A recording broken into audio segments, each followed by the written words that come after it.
আসসালামু আলাইকুম রহমতুল্লাহ। সম্মানিত সুধী, আশা করি আপনারা সকলেই ভালো আছেন। খাঁটি কস্তুরী বা মৃগনাভি অর্থাৎ মাস্ক এর উপর আমার বেশ কয়েকটি ভিডিও ইতিমধ্যে আপনাদের নিশ্চয়ই নজরে এসেছে।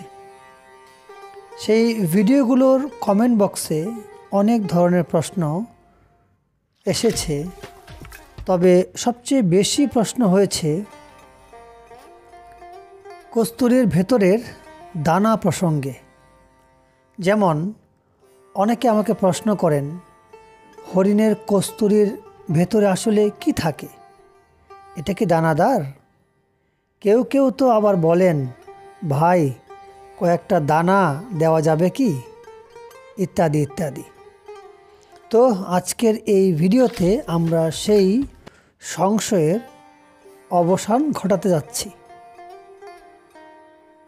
আপনারা দেখতে পাচ্ছেন একটি খাঁটি কস্তুরী অর্থাৎ রিয়েল মাস্ক। এখন আমি এটিকে কেটে আপনাদেরকে এর ভেতরের অবস্থাটা দেখানোর চেষ্টা করছি। আশা করি আপনারা মনোযোগের সঙ্গে লক্ষ্য রাখার চেষ্টা করবেন। স্বচক্ষেই দেখতে পাচ্ছেন এর ভেতরে কোনো দানা নেই, বরং এটি অর্ধকঠিন এক প্রাকৃতিক সুগন্ধি পদার্থ। নতুন কস্তুরীগুলোর ভেতর থাকে আলকাত্রার মতো নরম, খুব ঘন আর সুগন্ধে ভরপুর আধা কঠিন পদার্থ। কিন্তু যখন কস্তুরী অনেক পুরনো হয়, তখন সেটার ভিতরের এই তরল বা নরম অংশ শুকিয়ে মাটির গুঁড়োর মতো এক ধরনের বস্তুতে পরিণত হয়।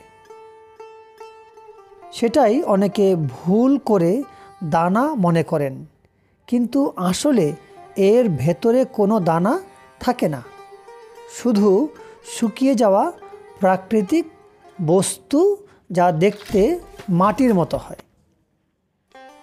তাই যারা কস্তুরী সম্পর্কে জানতে কিংবা ব্যবহার করার বিষয়ে খুবই ব্যাকুল, তাদেরকে বলছি, ভুল তথ্যের ফাঁদে পা দিবেন না।